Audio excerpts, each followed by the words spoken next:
أعوذ بالله من الشيطان الرجيم. وعلى الثلاثة الذين خلفوا حتى إذا ضاقت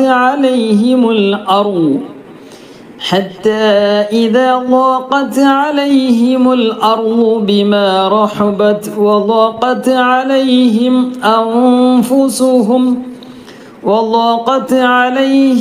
أنفسهم وظنوا أن لا ملجأ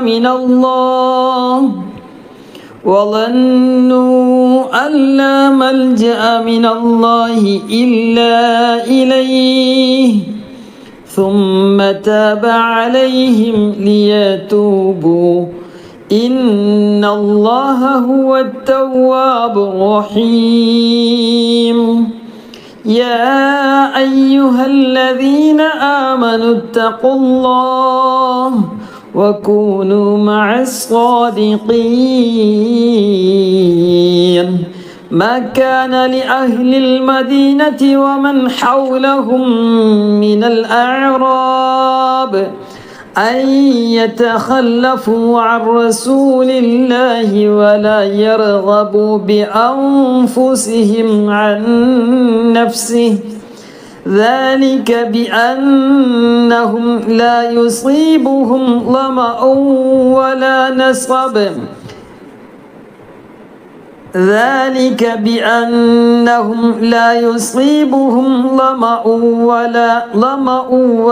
نصب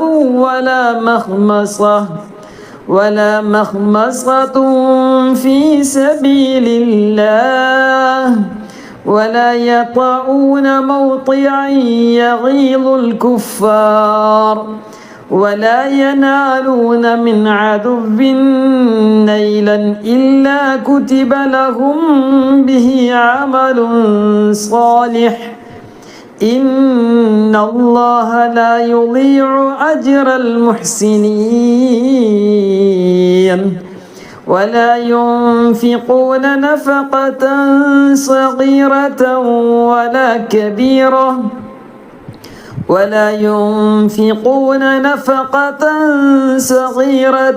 ولا كبيرة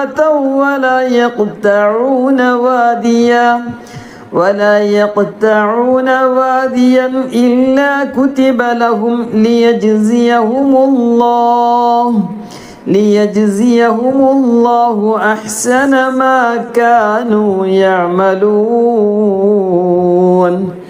وما كان المؤمنون لينفروا كافة فلولا نفر من كل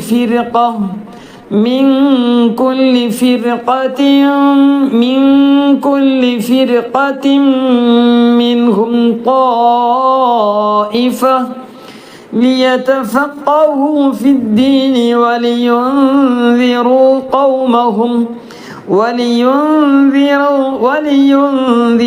قومهم إذا رجعوا إليهم لعلهم يحذرون.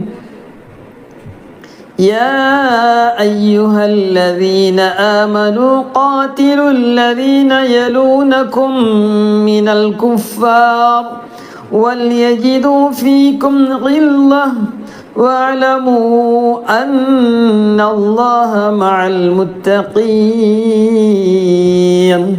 وإذا ما أنزلت سورة فمنهم من يقول أيكم زادته هذه إيمانا فأما الذين آمنوا فزادتهم إيمانا وهم يستبشرون. وأما الذين في قلوبهم مرض فزادتهم رجسا إلى رجسهم وماتوا وهم كافرون. أولا يرون أنهم يفتنون في كل عام مرة أو مرتين ثم لا يتوبون ولا هم يذكرون وإذا ما أنزلت سورة نظر بعضهم إلى بعض وإذا ما أنزلت سورة نظر بعضهم إلى بعض هل يراكم من أحد ثم انصرفوا صرف الله قلوبهم بأنهم قوم لا يفقهون لقد جاءكم رسول من أنفسكم عزيز عليه ما عنتم حريص عليكم بالمؤمنين رؤوف رحيم فإن تولوا فقل حسبي الله لا إله إلا هو عليه توكلت وهو رب العرش العظيم صدق الله العلي العظيم അല്ലാഹു സുബ്ഹാനഹു വ തആല നാം ഓതിയ ഖിറാഅത്ത് നമ്മിൽ നിന്നും ഖബൂൽ ചെയ്ത് അനുഗ്രഹിക്കുമാറാകട്ടെ. ഇൻഷാ അല്ലാഹ് ഇന്ന് നമ്മുടെ പെരുന്നാൾക്ക് ശേഷമുള്ള ആദ്യത്തെ ക്ലാസ്സാണ്. സൂറത്തുൽ ബഖറ ഏതായാലും പൂർത്തിയാക്കി. ഇൻഷാ അല്ലാഹ് കഴിയുന്ന ആളുകളൊക്കെ പൂർണ്ണമായിട്ട് കേൾക്കുകയും ഒക്കെ ചെയ്യുക. ഇൻഷാ അല്ലാഹ് നമുക്ക് ഖത്മ് പൂർത്തിയാക്കണം. അല്ലാഹു തആല തൗഫീഖ് നൽകി അനുഗ്രഹിക്കട്ടെ. കൂടെ എല്ലാവരും ഓതി തീർക്കണം.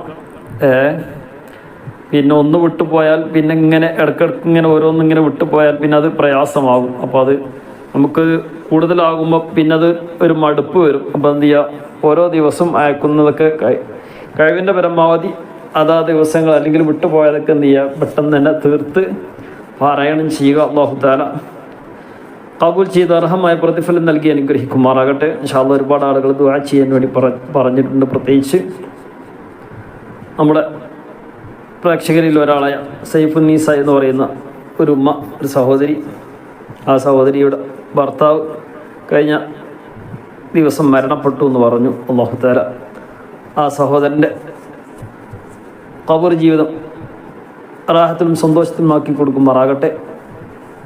ആസാദ് മുഹമ്മദ് എന്ന് പറയുന്ന സഹോദരനാണ്. കോഴിക്കോട് വെള്ളിമാടംകുന്ന് അവിടെ ആ പരിസരത്തുള്ള മഹലിൻ്റെ മുത്തവല്ലിക്കായിരുന്നു. അല്ലാഹു തആല അദ്ദേഹം ചെയ്ത സേവനങ്ങൾ പരിപൂർണമായിട്ടും ഖബൂൽ ചെയ്ത് അർഹമായ പ്രതിഫലം നൽകി അനുഗ്രഹിക്കുമാറാകട്ടെ. നാടിനും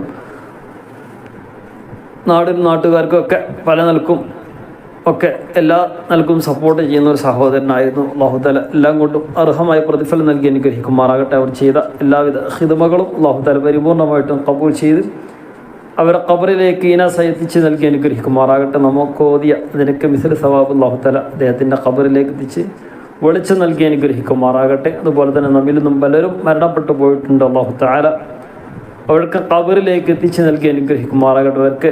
അവർക്കൊക്കെ മഗ്ഫിറത്തും മർഹമത്തും നൽകി അനുഗ്രഹിക്കുമാറാകട്ടെ. റഹ്മാനെ റബ്ബേ, അവർ കിടക്കുന്ന ഖബറിടം നീ സ്വർഗീയ പൂന്തോപ്പാക്കി അനുഗ്രഹിക്കണം റഹ്മാനെ. ഖബറിനെ നീ വിശാലമാക്കി കൊടുക്കണം റഹ്മാനെ.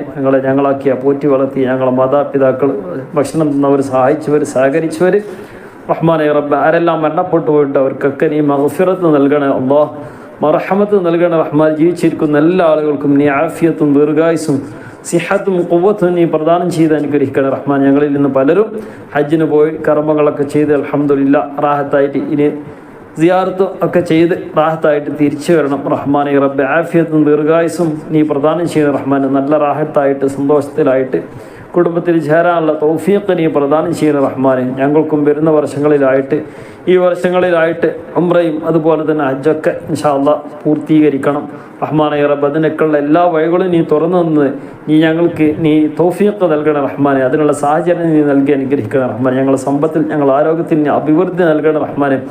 ഐശ്വര്യം നൽകി അനുഗ്രഹിക്കണം റഹ്മാൻ. അതുപോലെ തന്നെ അബ്ദുൽ ഷുക്കൂർ എന്ന് പറയുന്ന സഹോദരൻ ദുആ ചെയ്യാൻ വേണ്ടി പറഞ്ഞിട്ടുണ്ട്. അതുപോലെ തന്നെ റുക്കിയ എന്ന് പറയുന്ന സഹോദരി ദുആ ചെയ്യാൻ വേണ്ടി പറഞ്ഞിട്ടുണ്ട്. റഹ്മാനെ റബ്ബേ അവരൊക്കെ എല്ലാവിധ ഉദ്ദേശങ്ങളും നീ പൂർത്തീകരിച്ച് നൽകി അനുഗ്രഹിക്കണം. റഹ്മാനെ ആഫിയത്തും ദീർഘായുസ്സും പ്രദാനം ചെയ്യണം. റഹ്മാനെ അവർ ആരോഗ്യത്തിലൊക്കെ നീ എല്ലാം കൊണ്ടും നീ ഖൈറും ബറക്കത്തും റാഹത്തും സന്തോഷം നൽകി അനുഗ്രഹിക്കണം. റഹ്മാനെ ഐശ്വര്യം നൽകി അനുഗ്രഹിക്കണം. റഹ്മാനെ അവരുടെ മക്കളിൽ, കുടുംബത്തിൽ, റഹ്മാനെ റബ്ബ് വീടുകളിൽ, മറ്റുള്ള എല്ലാവിധ സംരംഭങ്ങളിൽ, അവരുമായി ബന്ധപ്പെട്ട എല്ലാവരും ജോലികളിൽ, റഹ്മാനെ റബ്ബെ കച്ചവടങ്ങളും മറ്റുള്ള ഏർപ്പാടുകളിലൊക്കെ നീ ഖൈറും ബറക്കത്തും റാഹത്തും സന്തോഷം ഐശ്വര്യം നൽകണേ അനുഗ്രഹിക്കണം. റഹ്മാനെ ഞങ്ങൾ ജീവിക്കുന്ന കാലത്തോളം ഇസ്സത്തോടെ റാഹത്തോടെ സന്തോഷത്തോടു കൂടി ജീവിക്കാനുള്ള തൗഫീഖ് നീ പ്രദാനം ചെയ്യുന്ന റഹ്മാൻ. ഞങ്ങളെ ആഖിബത്തിനെ നന്നാക്കി തരണേ റഹ്മാനെ. അവസാനം ലാ ഇലാഹ ഇല്ലല്ലാഹ് എന്ന കലിമത്ത് തൗഹീദ് ചൊരിച്ച് റാഹത്തോടുകൂടെ സന്തോഷത്തോടുകൂടെ ഈ ലോകത്ത് നിന്ന് വിട പറയാൻ നീ തൗഫീഖ് നൽകണേ അല്ലാഹ്. നീ തൗഫീഖ് നൽകണേ അല്ലാഹ്. നീ തൗഫീഖ് നൽകണേ റഹ്മാനെ. നീ തൗഫീഖ് നൽകണേ റഹ്മാനെ. റഹ്മാനെ റബ്ബെ ധാരാളം ഞങ്ങളിൽ നിന്ന് ധാരാളം പെരുന്നാളുകളൊക്കെ സ്വീകരിക്കാനുള്ള തൗഫീഖ് നീ നൽകണ റഹ്മാനെ. ഇത്തരം ധാരാളം സുദിനങ്ങളെ സ്വീകരിക്കാനുള്ള തൗഫീഖ് നീ നൽകണ റഹ്മാനെ. ആഫിയത്തും ദീർഘായുസ്സിനെ പ്രദാനം ചെയ്യണ റഹ്മാനെ. ഇബാദത്തിലായിക്കൊണ്ട് കഴിഞ്ഞുകൂടാനുള്ള തൗഫീഖ് നീ പ്രദാനം ചെയ്യണേ അല്ലാഹ്. റഹ്മാനെ റബ്ബെ ഞങ്ങൾ ആഖിബത്തിനെ നന്നാക്കി തരണേ റഹ്മാനെ. റഹ്മാനെ റബ്ബെ മരണം ഖൈറാകുന്ന സമയത്ത് എല്ലാ ബാധ്യതകളും തീർത്തുകൊണ്ട് റാഹത്തോടുകൂടെ സന്തോഷത്തോടുകൂടെ ഈ ലോകത്ത് നിന്ന് വിട പറയുന്ന യഥാർത്ഥ മുത്തഖീങ്ങളിൽ നീ ഉൾപ്പെടുത്തി അനുഗ്രഹിക്കണം റഹ്മാനെ. ഹബീബായ മുത്ത് മുഹമ്മദ് മുസ്തഫ സ്വല്ലല്ലാഹു അലൈഹി വസല്ലം തങ്ങളുടെ പൂമുഖം കണ്ടുകൊണ്ട് മരണപ്പെടാനുള്ള തൗഫീഖ് നീ നൽകണേ അല്ലാഹ്. നീ നൽകണേ റഹ്മാനെ. ഞങ്ങളെ പ്രേക്ഷകരായ മുഴുവൻ ആളുകളെയും റഹ്മാനെ റബ്ബെ നീ ഏറ്റെടുക്കണേ റഹ്മാനെ. അവരെ എല്ലാ കാര്യവും നീ ഏറ്റെടുത്ത് നീ സലാമത്തിലാക്കണേ റഹ്മാൻ.